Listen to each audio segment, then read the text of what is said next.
What is voluntourism?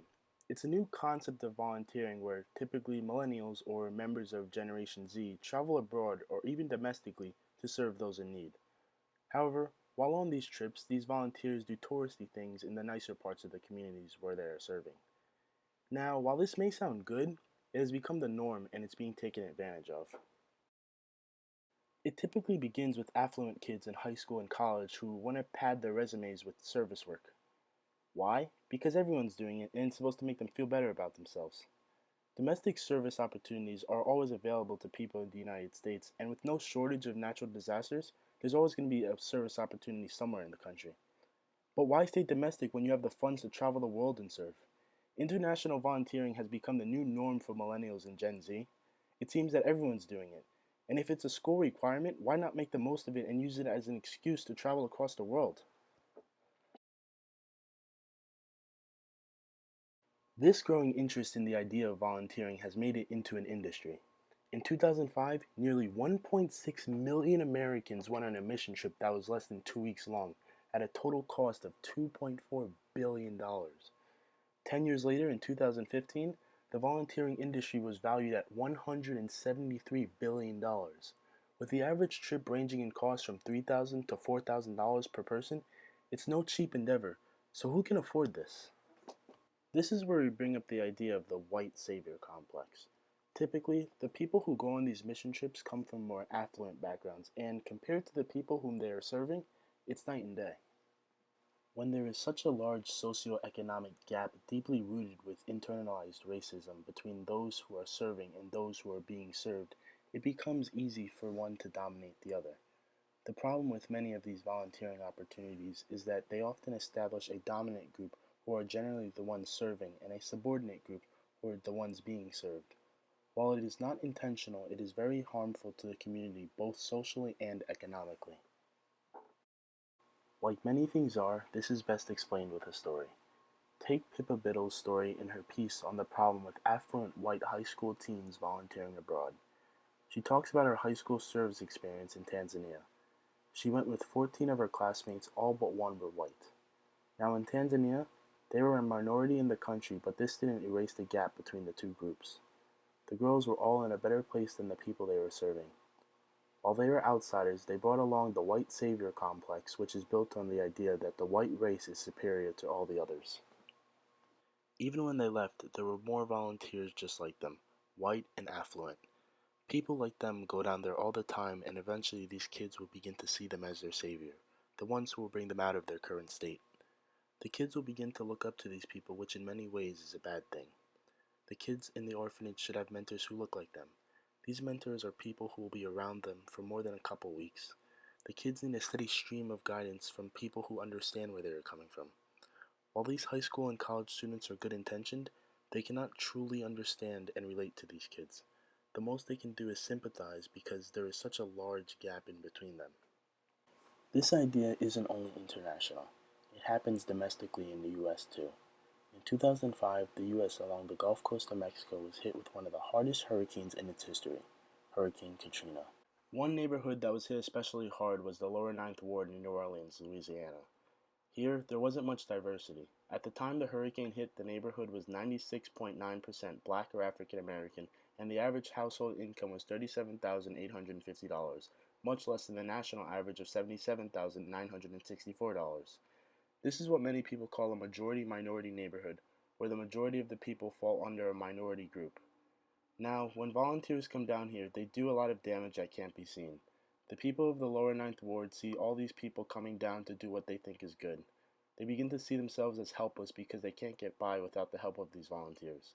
The internalized racism gets stronger and more devastating for the community in the long term. Then there's the fact that very few times do the volunteers ask what the town actually needs.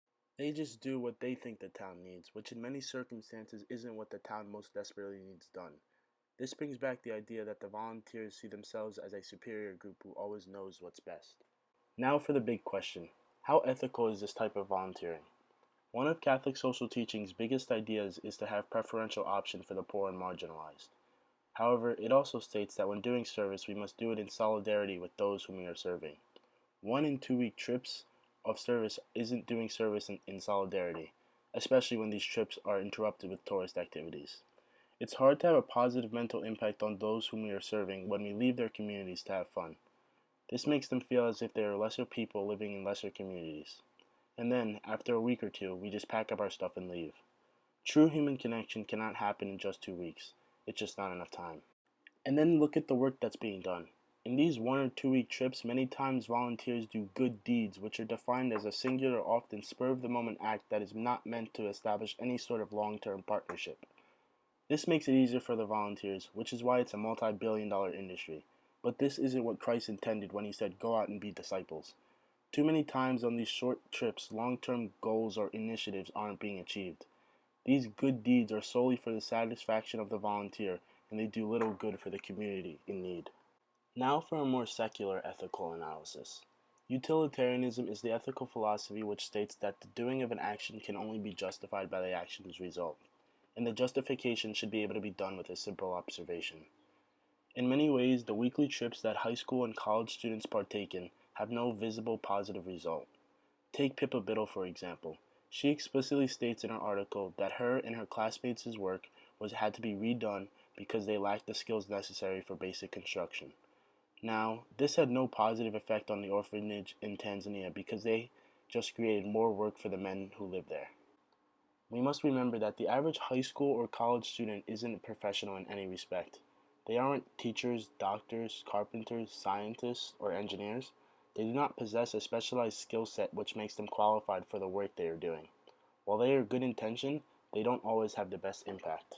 And lastly, let's look at what is probably one of the most famous speeches on the topic by Ivan Illich.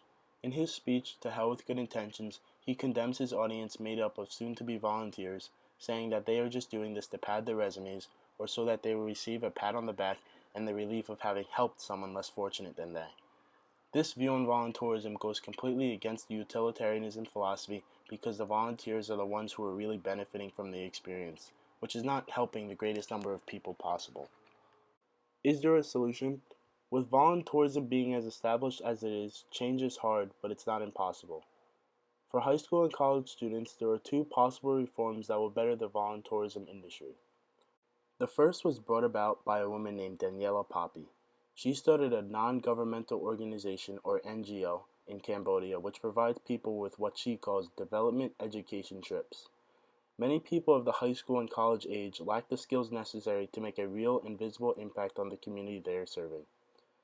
Poppy's organization tries to educate people on the global problems and global development.